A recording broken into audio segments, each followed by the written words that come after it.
আসসালামু আলাইকুম রহমতুল্লাহ। দালালদের শরীরে জ্বালা ধরে গেছে, বাংলাদেশের কিছু এজেন্সির শরীরে জ্বালা ধরে গেছে। আমি পোস্ট করছি, যেটা প্রচার করে দিছি, পাবলিশ করে দিছি।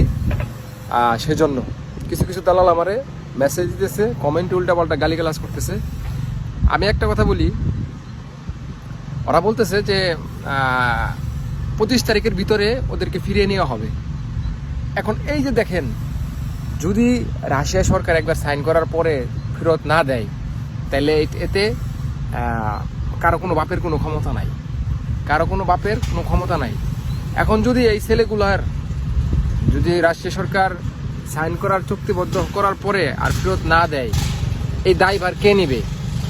এই দায়ভার সম্পূর্ণ আরএস ইন্টারন্যাশনাল এবং জাবেলে নূর নামে যেই এজেন্সি আছে, এই দুইটার দায়ভার, সকল দায়ভার নিতে হইবে। এই 30 জন ফ্যামিলি, শুধু 30 জন না, এর সাথে আরো বহুত লোক জড়িত।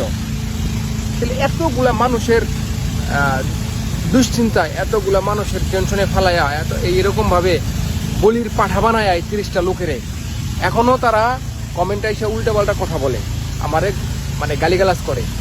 আমার কথা হইলো, যদি এই ছেলেগুলার কিছু হয়, এই মানুষগুলার যদি কিছু হয়, আপনারা দয়া করে বাংলাদেশের আইন প্রশাসনের যে লোকগুলো আছেন, দ্রুত তাদেরকে ধরেন, তাদেরকে ব্যবস্থা করেন। না হয় এরা পালায় চলে যাবে, কারণ কোটি কোটি টাকা মাইরা দিছে এরা। মাত্র যদি আর্মির বিষয় আইসা থাকে, রাশিয়ার গভর্নমেন্ট পুরো টাকা দিয়ে নিয়ে আসছে ওদেরকে। এখানে রাশিয়ান আর্মির কোনো দোষ নাই। আপনারা এখন বলতে পারেন যে রাশিয়ান আর্মিতে জোর করে, এরকম জোর করার কিছু নাই। রাশিয়ান আর্মি লিগেলভাবেই তাদেরকে আনছে, লিগেলভাবেই টাকা দিয়ে খরচ করে বিমান ভাড়া দিয়ে তাদেরকে লিগেলভাবেই আনছে। এখানে প্রতারণা করছে বাংলাদেশ এজেন্সি, প্রতারণা করছে যে মহিলা, এই আমার যে ভিডিও দেখছেন, এই ভিডিওর সাথে যে মহিলা ছিল, এই মহিলা প্রতারণা করছে। তো অতএব এদের যদি কোনো কিছু হয়, তাইলে জাবেলে নূর এবং আরএস ইন্টারন্যাশনাল যে এজেন্সি আছে, সম্পূর্ণভাবে এটা দায়ী।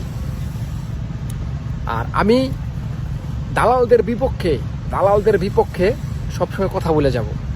এতে দালালরা আমাকে যা বলুক, গালি দেখ, আর যা মন চাই তাই বলুক, আমি এইসব চিটার, এইসব দালাল, এইসব বাটপারদের বিপক্ষে সবসময় কথা বলে যাব। আমি অতীতেও এইসব বাটপার চিটারদের, আওয়ামী লীগের আমলেও আমি একজন বিএনপিপন্থী, যদিও আমি সরাসরি রাজনীতির সাথে সম্পৃক্ত না। যখন আওয়ামী লীগ সরকার রানিংয়ে দরপাক্কর হয়, তখনও আমি দুর্নীতির বিপক্ষে কথা বলছি।